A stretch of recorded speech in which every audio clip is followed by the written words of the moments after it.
ask yourself some very hard questions. Am I colonized? Am I suffering from the legacy of slavery? And if so, how do I remove the shackles of the mind? And that's for you to deal with on an individual basis. Nobody can fight that battle for you. No. Dr. Arikana Chihombori, she gave a lecture around a while back. It's not a new lecture, it's not a new speech, but what the thing she spoke about was she break down what colonization and the Berlin Conference in 1892, I think, if I'm not mistaken. And she laid it bare and she break it up because, you know, she's a former ambassador to the US for the African Union. But you gotta listen to this speech. You will come away and learn new things from this lecture that she gave. Take a listen to it and let me know what you think about it in the comment section. For you. Boom. No. How did we get here? I found myself going to the legacy of slavery, the legacy of colonization. And when I started digging even further and asking myself the obvious questions that are right in our fingertips, that are somehow not being discussed. How on earth do you expect individual African countries to fight this game on the world stage as little-bitty countries that we are? And why are we these little-bitty countries that we are? With my own personal understanding of my history, I do know, coming from Southern Africa, I am from some very powerful kingdoms. That was before Rhodesia.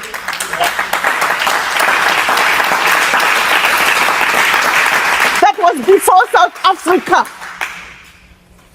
We were powerful kingdoms. That's who they knew us to be. When did we become these little-bitty countries? Thanks to the Berlin Conference. You see, the colonizers had been coming to Africa for over 700 years. Starting with 300 years of the Portuguese, followed by 400 years of the other colonizers.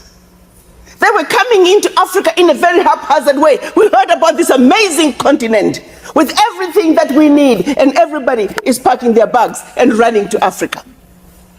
So you see Mr. Frenchman over here, he stole from the Africans. Then here comes Mr. British over here. He now starts stealing from the Frenchmen what the French have stolen from the Africans. And before you know it, here is Belgium, now stealing from the British what they have stolen from the French have stolen. Before you know it, they're fighting each other. Fighting over how to distribute the loot from the Africans.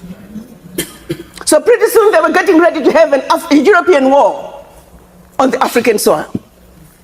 The then Chancellor of Germany, Bismarck, realizing they're getting ready to have a European war on the African soil, called his sidekick, who by then was having havoc in the Congo, King Leopold. He said, let's bring all colonizers together. Let's meet in Berlin, Germany. Let's organize ourselves so we can effectively loot from these monkeys. So it was in 1884, from November to 1885 in February, they met in Berlin, the colonizers, not to see to it that Africa prospered. They met in Berlin to organize themselves so they could effectively loot from the Africans. They also met for another reason. They also met to organize themselves so they can make sure that Africa and her children are forever defeated and dominated. Yes. I repeat, 135 years ago, they met to organize themselves to see to it that Africa and her children on the continent and abroad are forever defeated and dominated. 135 years later, 2019, nothing has changed. Berlin Conference gave us countries like Gambia, Djibouti, Burundi, Central African Republic, Togo, Lesotho, Eswatini. The list goes on. As a matter of fact, all African countries. And they did one more thing. They took all these little bitty countries. They had this great big old map of Africa across from them, strategizing.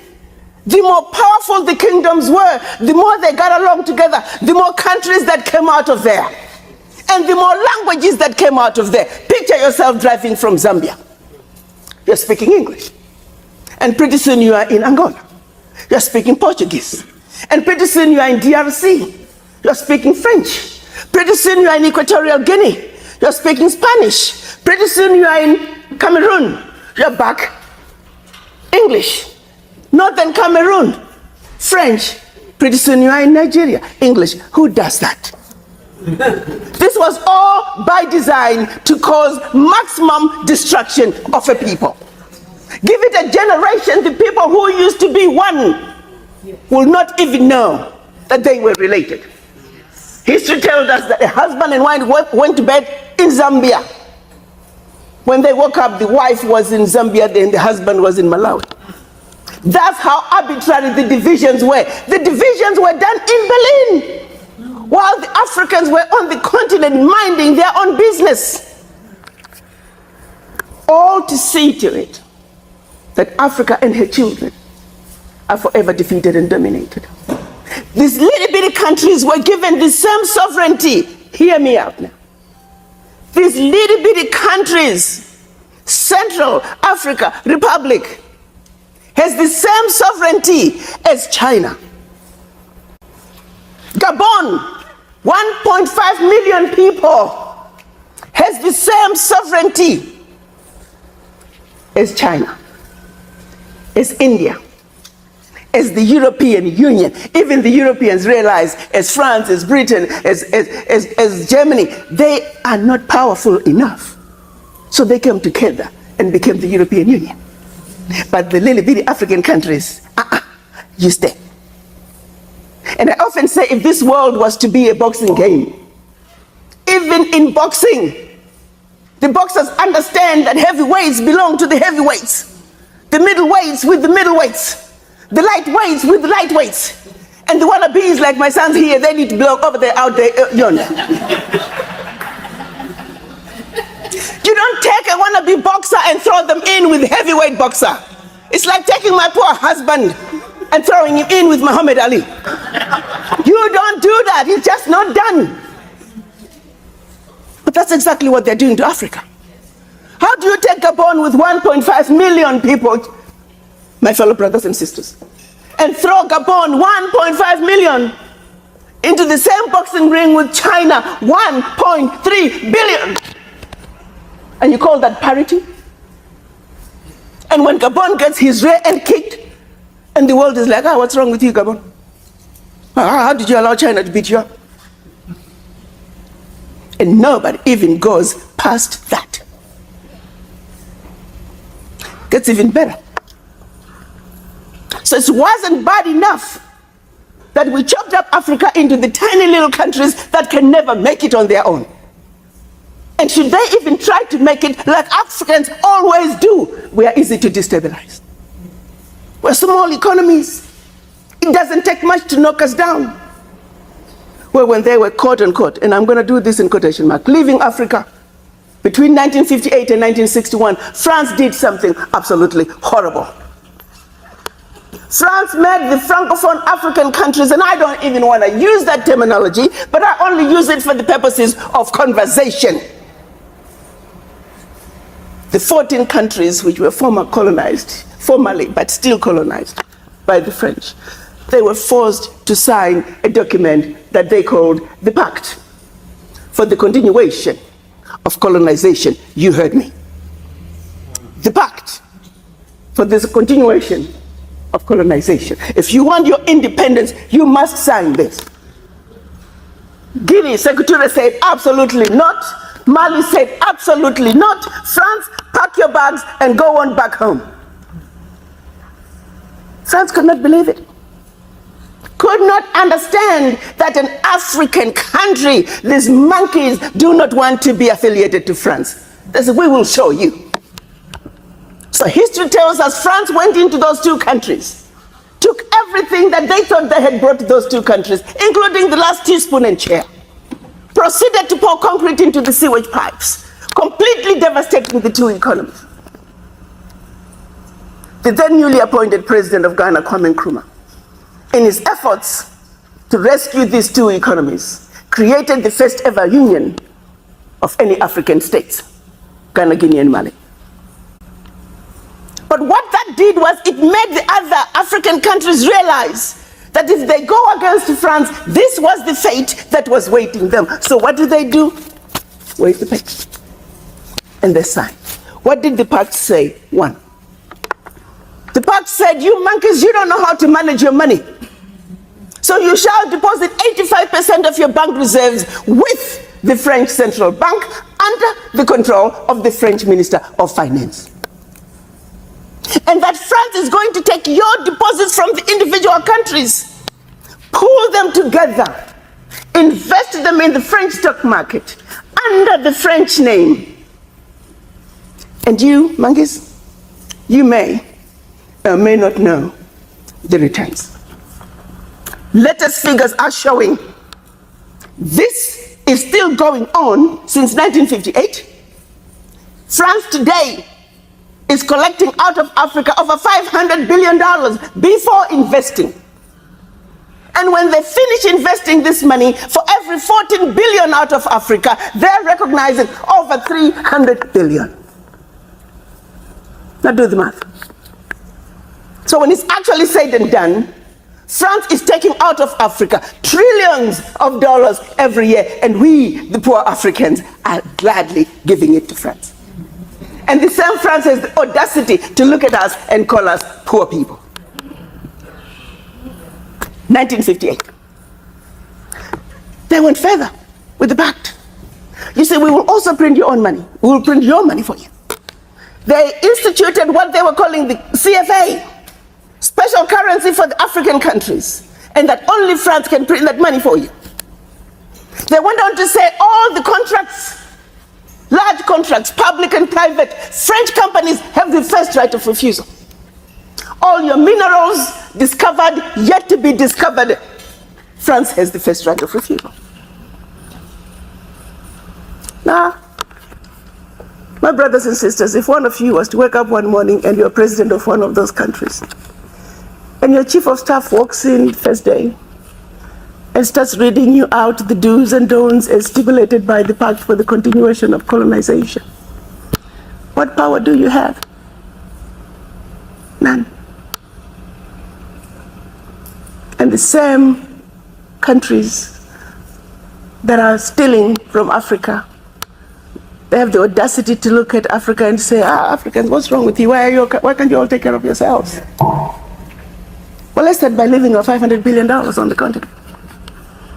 But what they do instead, they want to throw you with a smoke screen. Your African leaders are corrupt. Well, you know, I gave you that. I mean, not all African leaders are corrupt. Africa is a family. No family is complete without crazy Aunt Sally and crazy Uncle Tom. Nobody's perfect. Okay, fine, so I'll give you that. Their own figures are saying 50 billion is getting out of Africa from corruption. Fine, I'll give you that. But you do not want me to engage in a conversation that's solely limited to the $50 billion out of Africa through corruption. First, you don't tell me where it's going. You simply tell me it's getting out of Africa. But secondly, there's a bigger thief. You got two thieves, one with a briefcase with 50 billion and the other thief with a briefcase with 500 billion. I am a smart woman. You want me to ignore the one with 500 billion and put all my energies on a suitcase with 50? And by the time the one with 500 billion is done investing, we are talking trillions. Now, do you see how quickly the funds out of Africa from corruption become the larger chunk under the table? And they want you to stay under the table. So you never have to talk about what is on the table. We must wake up, Africans. We must think about our situations. How did we get here? Are we willing to let France continue to loot from us for how long?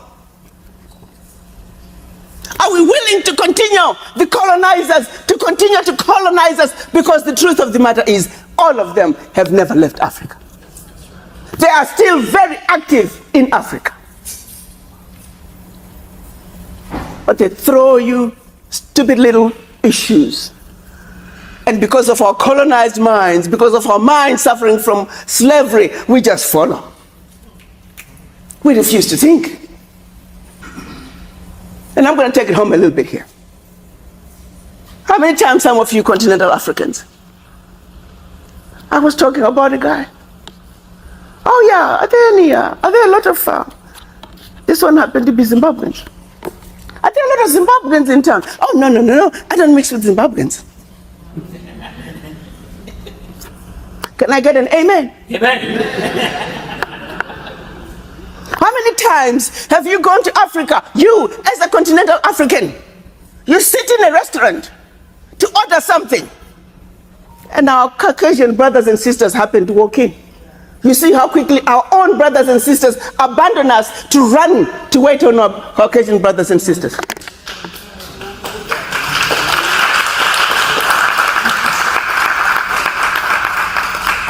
So yes, we have issues with France. Yes, we have issues with the former colonizers. But also, yes, we have issues of the mind.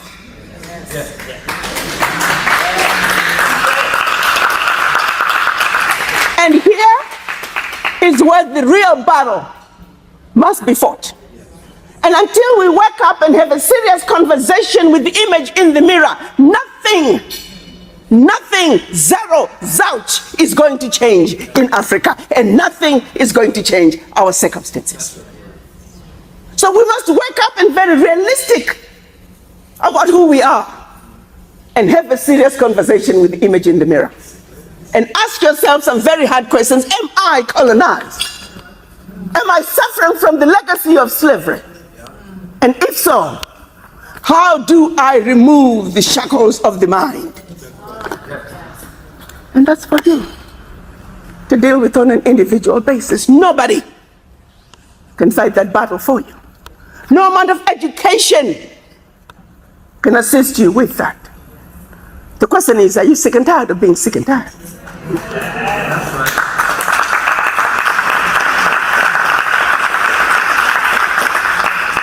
1963, our Pan-African leaders came together to undo the boundaries imposed upon us by the Berlin Conference. Sadly, when they went to Addis Ababa, Ethiopia, they were divided. We had the Casablanca group, who were the Pan-Africanists and said, Africa for the Africans, African Union now. That was Ghana, Guinea, Mali, Egypt, Morocco, Algeria, and Tunisia. The rest of the 25 other countries, they were the nationalists. They said, let's go slow. So they won. We often say in 1963, when the Casablanca group lost, Africa lost. 55 years later, we are still going slow. But all is not lost, my brothers and sisters. Last year, March in Kigali, finally, the African heads of states come together and say, enough is enough. This insanity cannot and must not continue. So they signed and agreed on what we are now calling the African Continental Free Trade Area. 52 African countries, 52 African heads of states signed on this. And after the leaders agreed on that, they then have to go back to their countries and put this decision through their parliament. We call that ratification. Out of the 52, they only needed 22 countries to ratify. But I have to tell you, the world never thought it was going to happen. There were some, they told me personally, Ambassador, this CFTA, it's going to be a piece of paper in a drawer. Ratifications, they take years, this is never going to happen. Well, there's a will, There's a way. March 2018, the heads of states agreed on the decision of the African Continental Free Trade Area. March 2019, exactly 12 months later, the 22nd ratification was deposited to the African Union. Hallelujah.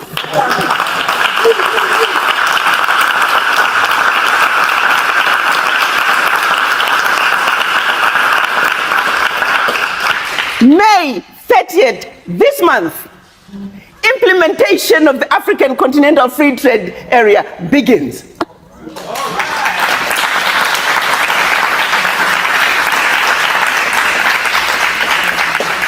Also last year was an amazing year, and we must give credit where credit is due. The heads of states came together again, 2018, for the African Continental Free Trade Area to succeed. The children of Africa must be free to move and live and work where they choose on the continent. They signed what they call the Protocols for the Free Movement of People. Yeah.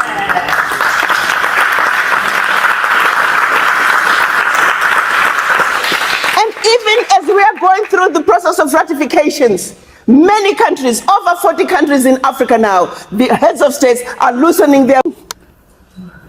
So as I stand here, I want all of you to know that what you have been hearing about Africa, take off those lenses that are jaundiced. Take off those lenses that are old. Let's look for the lenses that makes you look at your Africa with 2020 vision. It is a new day in Africa. Yeah.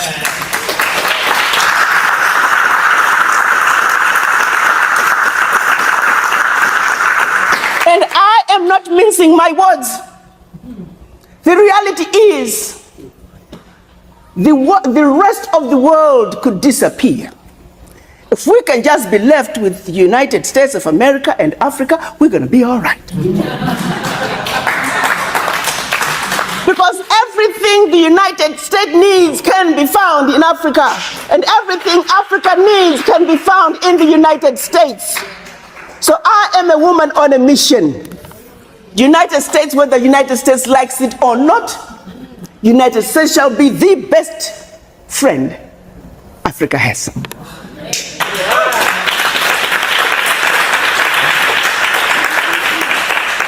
Whether we like it or not, Africa and the United States are married. This is a relationship that must thrive. It's a relationship that will have not only many children, but many, many beautiful children. And for that to happen, we must understand each other. The misunderstandings of yesteryear must be gone. We need to realize that our Caucasian brothers and sisters, they automatically come to the negotiating table on a high horse, feeling superior. That has got to change. And we too, as black people, we come to the negotiating table feeling inferior, automatically beaten down. That too has got to change.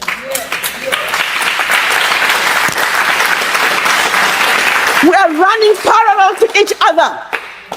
If we are going to be married, there is no conversation running parallel. My Caucasian brothers and sisters, please get off your high horse, come down. And we need to realize we're just as good as anybody else. Let's rise up. And somewhere in the middle is the way we meet. And it is in the middle that we are going to have serious, meaningful conversation that's going to make this marriage be what this marriage is supposed to be. I'm on a mission. And I have no doubt in my mind that together, looking at our Africa with clear vision, understanding the purpose, realizing that we have vacated a very important place that belongs to Africa, and agreeing that we must take Africa to that place and let Africa occupy her place. It is then, and only then, can we demand our respect as black people. No one is going to give us our respect. God, take it.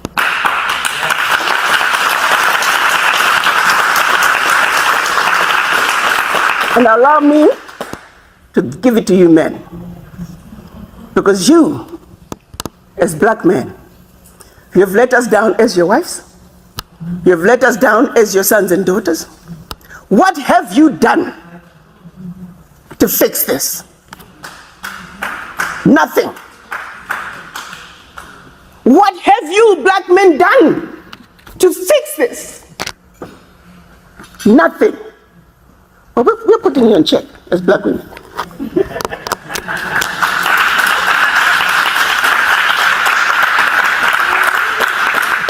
You fix this or we're taking over.